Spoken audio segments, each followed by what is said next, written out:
Hello, bienvenue dans les recettes ludiques. Aujourd'hui on parle d'un jeu de course, The Great Race. Dans The Great Race, vous incarnez une nation qui participe à la Croisière Noire, une expédition à travers le continent africain dans les années 1920, organisée par André Citroën, le fondateur de la marque. Vous devrez traverser le continent africain à bord de véhicules qu'on appelle des auto-chenilles. Vous devrez faire face aux difficultés liées au terrain, vous devrez maintenir votre véhicule en bon état, tout en assurant la partie financière et en assurant le carburant qui vous permettra d'arriver au bout de la course. Le premier joueur qui arrive dans la ville du Cap en Afrique du Sud déclenche la fin de la partie et la nation la plus prestigieuse l'emporte. The Great Race se joue entre 2 et 4 joueurs à partir de 10 ans et pour des parties d'environ 1 heure. L'auteur est Maxence Vacher, l'illustrateur François Launay et le chef de projet François-Gilles Ricard. Il va sortir tout bientôt sur Kickstarter le 21 avril 2020. On vous propose de regarder un petit peu le matériel, puis le gameplay, et enfin, on donnera nos avis. Allez, c'est parti. Sur le plateau principal, vous retrouvez le continent africain. Il est divisé en plusieurs zones horizontales comme celle-ci pour voir l'avancement des véhicules. Vous avez des petites cases rondes comme celle-ci pour placer les tuiles de progression. C'est ce qui va vous permettre de vous déplacer jusqu'à la ville du Cap. Les véhicules des joueurs sont placés tout en haut de la carte. Vous avez ici l'ordre du tour et les pions d'avancement des différents joueurs. Ensuite, pour chaque joueur, vous disposez d'un tableau de bord comme celui-ci. Vous avez 3 jauges ici qui représentent, donc les 2 jauges au-dessus représentent l'état de votre véhicule, la mécanique, et cette jauge-là représente l'essence que vous avez, qui va varier en fonction des déplacements que vous réalisez évidemment. Toute cette partie-là représente les différentes actions que vous pourrez faire pendant la phase de programmation.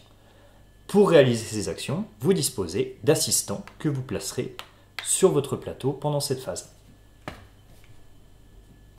Chaque joueur dispose également d'un petit paravent qu'il placera pour éviter que les autres puissent voir les actions qu'il programme pour la manche en cours. Si on revient sur le plateau principal, on va trouver ici dans cette zone les différentes cartes actions que vous allez pouvoir prendre dans la phase de bivouac. Vous avez ensuite l'argent disponible qui se trouve à côté du plateau ici. Ensuite, en termes de modules, vous avez plusieurs modules additionnels que vous allez pouvoir placer ou non dans le jeu.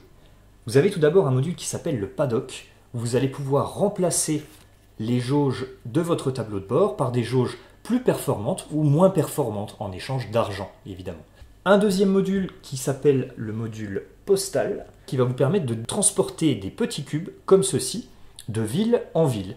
Et évidemment, si vous livrez un cube qui est accordé à la couleur de la ville, eh bien, vous allez recevoir une prime de livraison, donc de l'argent en plus.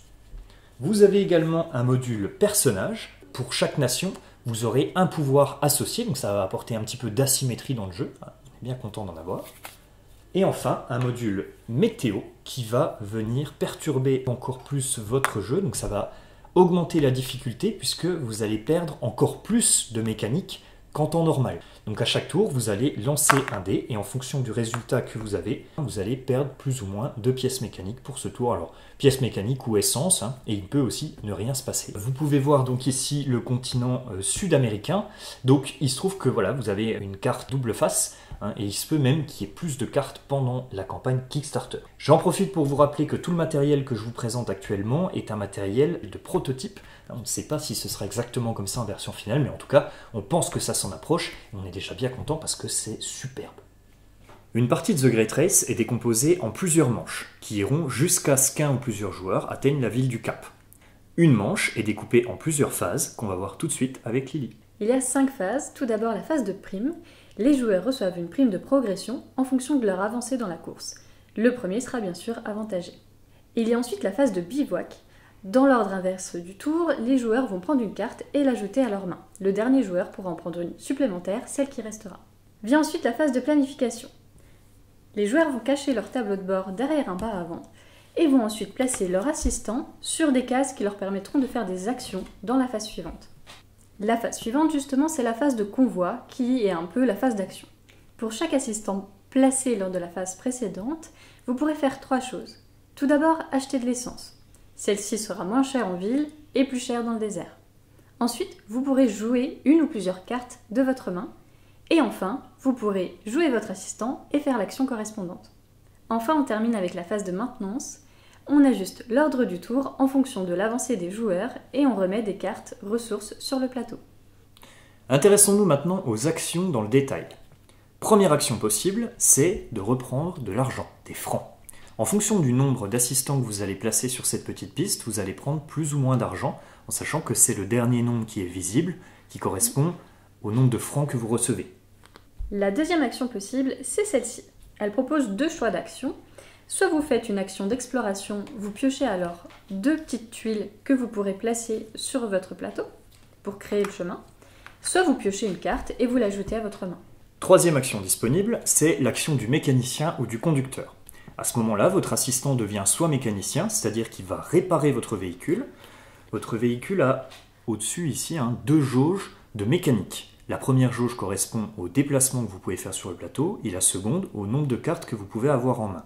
Au fur et à mesure de votre progression, ces deux jauges risquent de baisser en fonction des tuiles que vous rencontrez sur le plateau et votre mécanicien va pouvoir, moyennant finance, réparer votre véhicule. En fonction de si vous êtes en ville ou hors ville, ça vous coûtera plus ou moins cher et vous pouvez réparer votre véhicule, c'est-à-dire remonter vos jauges. Deuxième action possible, c'est l'action du conducteur.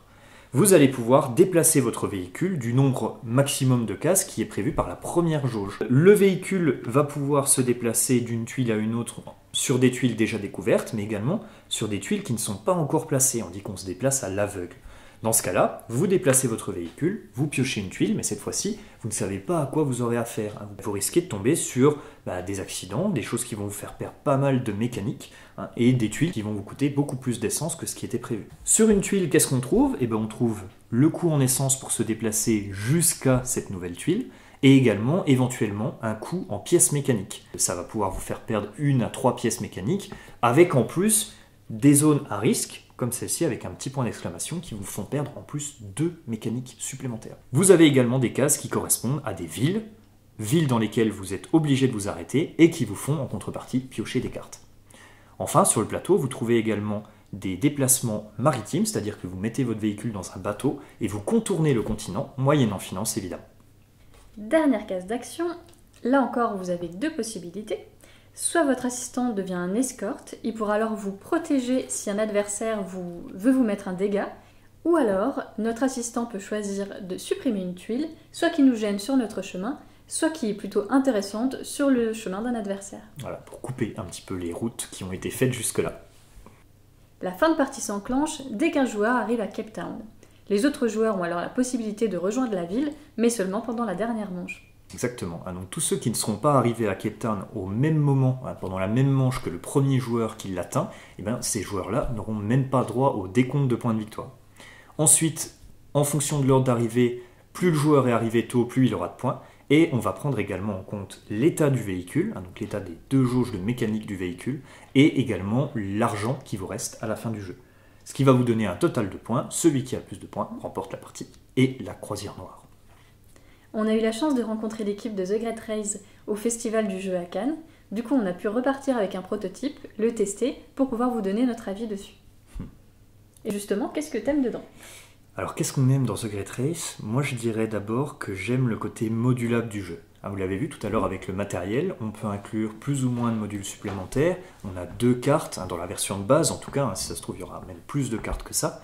Donc on a vraiment un jeu qui permet de rejouer des parties avec un matériel différent, avec des conditions différentes de jeu, en fonction des modules qu'on décide d'inclure, en fonction de la carte qu'on souhaite prendre. On peut prendre les cartes dans un sens ou dans un autre, on peut décider de partir du sud de l'Afrique pour remonter jusqu'au nord.